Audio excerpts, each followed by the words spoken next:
Hello, welcome to Sarah Overbooked. I am Sarah and never fails. Never fails. Today I am bringing you my best of 2025. I am doing best book of each month of 2025. It just seemed easier for me. Okay, so my best book I read in January 2025 was Momento by Amy Kaufman and Jay Kristoff. This is the novella of the Illuminae Files, the point 5 in the series. I read it because I needed to read a prologue for a reading challenge, and I absolutely love the series, so I figured, why not? Let's just do this. This one is basically about Aiden, the AI in the series. I'm not going to tell you too much because it is part of a series, so even though you're not going to even put this on your radar unless you've already read the series, but this explains more about what happened to Aiden and how he became, or it became what it became in the series. That's really all I can say, but that was my best read of January 2025. February 2025, my best read was The Obelisk Gate by N.K. Jemisin. Again, this is the second book in the Broken Earth trilogy, so book 2 in a series, so I can't say too much about it.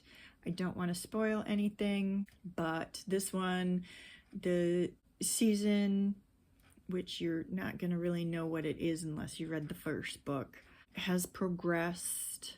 A season is at least this one is a climactic event. It has progressed, things are getting bad, civilization is pulling in upon itself, getting small communities together to try to outlive this. And our main character, who is now going by the name of Essen, found shelter in a community. She is looking for her daughter, and we continue to follow both her daughter and her stories as it progresses through the overarching story, which again I can't really talk to you about because book 2 in a series. But Essen's story, the community that she has been accepted into, is already in crisis, and it's still just the beginning of the season.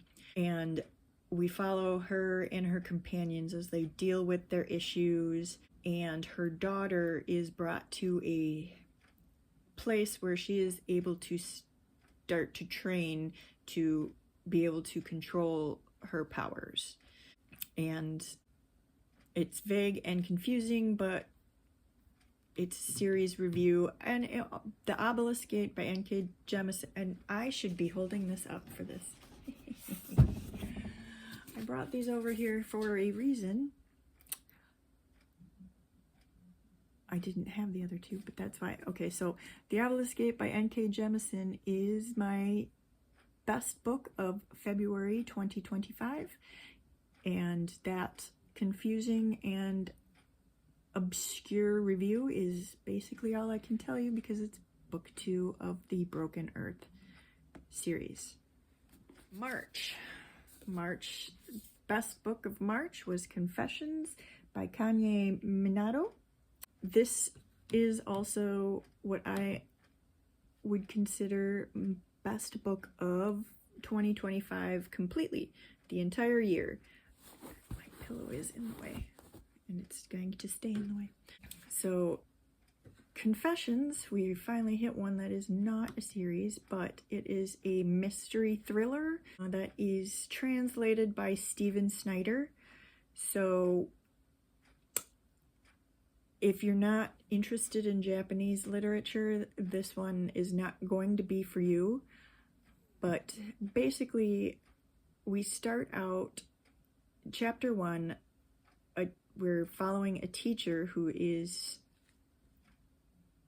talking to her class on the last day before break, and she is 100% positive that her students murdered her daughter, and she is out for revenge. So basically, this is a revenge story. If you're not interested in revenge stories, again, this is not going to be for you.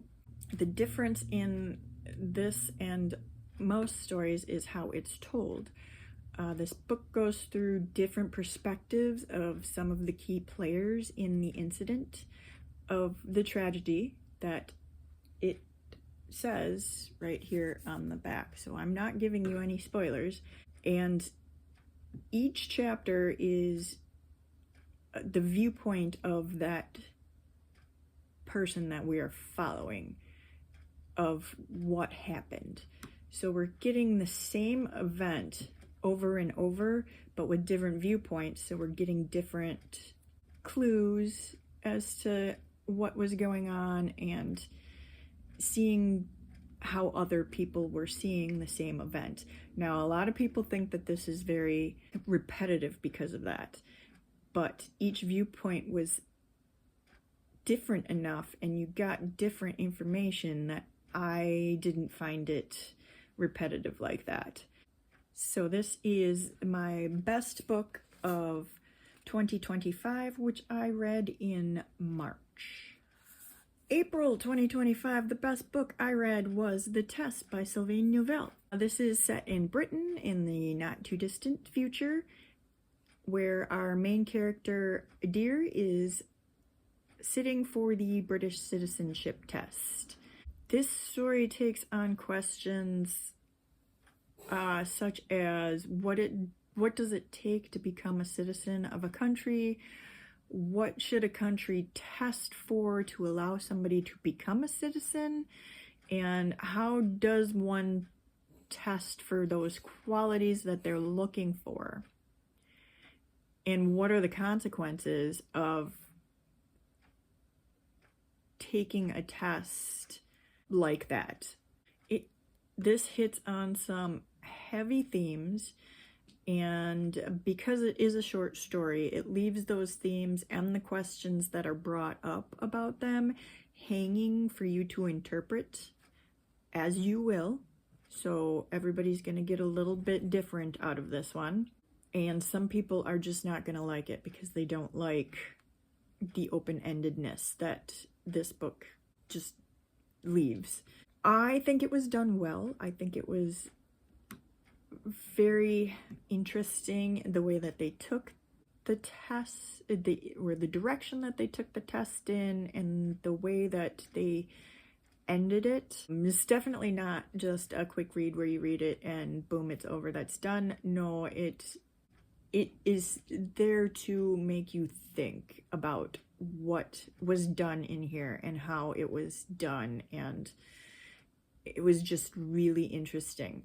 And this was my best read of April 2025. May 2025, my best read was They Never Learn by Lane Fargo.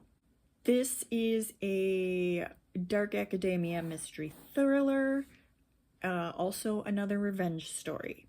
So in this book, we follow Scarlett, a professor at Gorman University who is a serial killer of men who prey upon women, and Carly, a freshman at Gorman who becomes obsessed with trying to protect her roommate from both herself and a guy who assaulted her at a party.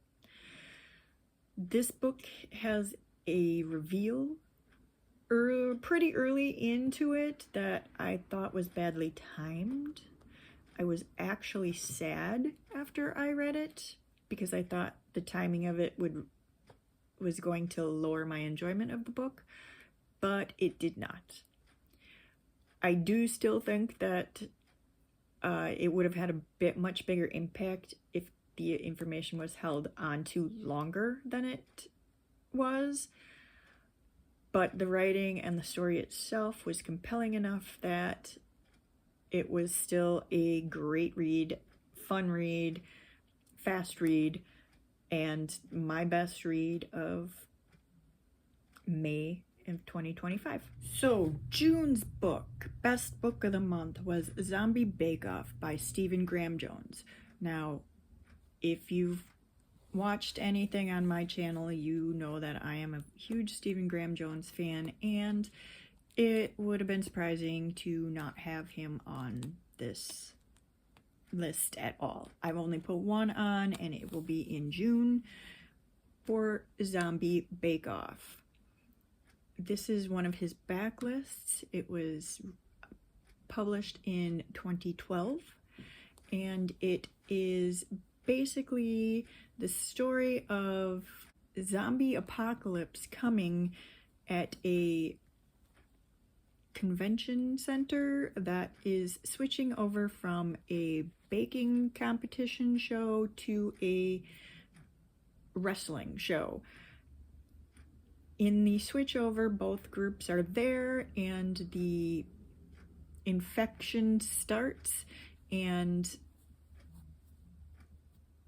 as in, you know, all zombie movies, then people start dying, and this was just so much fun. I enjoyed it so much. The Bake Off group and the wrestling group, they don't like each other, they're going at each other, and then an infected batch of donuts shows up, and the wrestlers basically eat them and become zombies. Not all the wrestlers, but a large amount of the wrestlers eat them and become zombies, and you follow the groups as the zombies start attacking the people, and it was, like I said, it was just fun. And that was my June best read of the year. My best read for July of 2025 is Heartstopper Volume 4. Volume 4 was more about mental health issues than anything else, and my favorite in the series, obviously. The series follows Charlie and Nick through 2 years of their lives as they meet, fall in love, and grow their relationship. The fourth one was the best, in my opinion, but mostly because it wasn't just cute stories about following a budding romance. It was following the story of a mental health issue and getting through it. That is my best read for July 2025, Heartstopper Volume 4. My best read in August 2025 was nonfiction. Actually, my two best reads in August were nonfiction, but my favorite was Why I Love Horror, Essays on Horror Literature, edited by Becky Siegel Spratford. Why I Love Horror is an anthology of horror writers answering the question of why I love horror. Some of the authors who are in the book are, oh, I can be holding this up. Actually, I own this one. If I can get it where it doesn't glare. There we go. Some of the authors featured in here are Grady Hendrix, Paul Tremblay, Stephen Graham Jones, Josh Mallerman, Victor Lavelle, Tanana Reed-Dew, and Rachel Harrison. There are definitely more than that, and each is the author's personal response to why they write and love horror. As a horror fan, this is a wonderful look at the author's insights onto why they write it and how they got into it writing horror. And I personally found that all of the essays had something that I could relate to.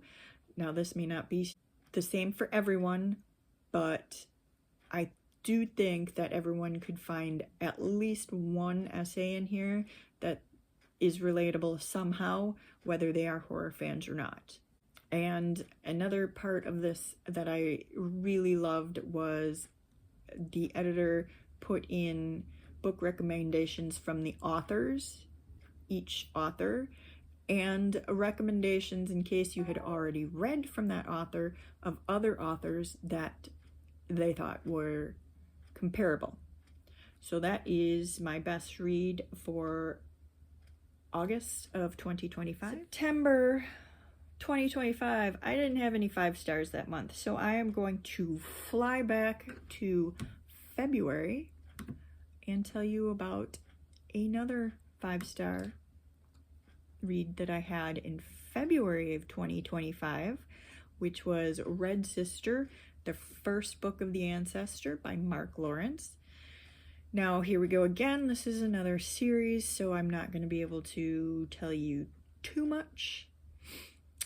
But this follows Nona, who is sold to the convent of Sweet Mercy, where young girls are raised to be killers. This is a chosen one trope book, but we are not following the chosen one. Nona is I don't remember what they called her, but basically the chosen one's guard. This is a heavy read. It takes time to absorb the whole world and magic system that you're getting introduced to. So you can't just run through this one.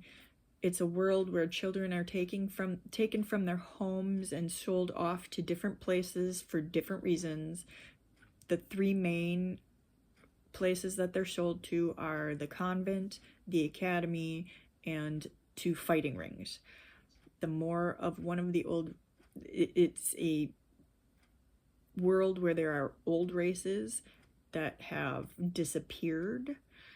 Everybody is descended from them, though, and it depends on how much percentage of blood you have of them and how much you are worth when you're being sold. The more of the old race's blood you have, the more desirable you are. There's not much more I can really tell you because it's the beginning of a series. You don't want to spoil the series, you don't want to spoil the book, and I would probably do a horrible job of trying to explain it since I read it a year ago, and I did really like it. I don't know why I haven't continued on in the series yet, but I haven't, so I will be rereading it at some point when I go ahead and continue on in the series. But that was another one of my best reads from February 2025 to make up for not having any 5 stars in September of 2025. October of 2025, my best read, I am putting in the series of Demon Slayer Kimetsu no Yaiba, the Demon Slayer series. Basically the whole series. I read the whole series in 2025. It's 23 volumes. I loved it. I thought it was fun. We follow Tanjiro, who starts out just the oldest son of a family who sells charcoal, but when he goes on a trip, on a selling trip, a demon attacks his family and kills his entire family. His little sister Nezuko is the only survivor, but she has been transformed into a demon herself. So Tanjiro sets out on a journey to find a way to change his sister back to human and get revenge on the demons that did this. So another revenge story. The story was engaging all the way through. The characters were well-rounded, though many of the side characters are the expected stereotypes that you find in manga. But it's manga, and you should be expecting that. Even the side stories in the series moved the storyline forward somehow, and they didn't seem like they weren't just like tossed in for fodder to filler. It was a good mix of humor and seriousness throughout the 23 volumes. The whole series is the journey from the day of the attack on Tanjiro's family all the way through to the aftermath of the final battle and seeing what happens with the survivors of this battle beyond. It encompasses the stories of everyone that Tanjiro encounters on the journey, including all of the demons he encountered as well, their story on how they became a demon and how they got to where they were. It is written so that even while you're getting these backstories, so many backstory, you're getting everybody's backstory, it doesn't take you out of the story at all, and they're not too long or too short. You get enough information, but it doesn't take forever that it cuts the story and you're like, what were we doing? No, it's just perfect. Definitely recommend the Demon Slayer series. And that I am counting as my best read of October of 2025, even though that is just when I finished the series. I started it, I think, in January. November 2025, again, I did not have any 5 stars. So we're gonna jump to December. We're gonna take one of the 5 stars from December and use it for November. And that is going to be the Sun Down Motel by Simone St. James. This is a dual timeline mystery thriller. We follow Viv in 1982, who wants to move to New York City, and to help pay for it, she takes a job at the Sun Down Motel as the night clerk. But something isn't right in Fell, New York, where the motel is, and she gets caught up in something and disappears. And we also follow Carly in 2017, who has never been able to let go of the story of her Aunt Viv's disappearance. And when her mother dies of cancer, she decides to go to New York and look into what happened to her aunt. While she's in Fell, she decides to take a job at the Sun Down Motel as the night clerk, and she also runs into the person who is living in her aunt's old apartment and finds out they need a roommate. So she moves in. While she's there, she starts researching what happened to her aunt, and she finds herself going down a rabbit hole of the same mysteries that Viv was involved in, and it goes from there. You follow both the mains, Carly and Viv, as they go down their own personal downward spiral while they are engrossed in these mysteries that are happening in Fell. And the pacing of this was fast. It didn't really have any lulls. It was all the way through.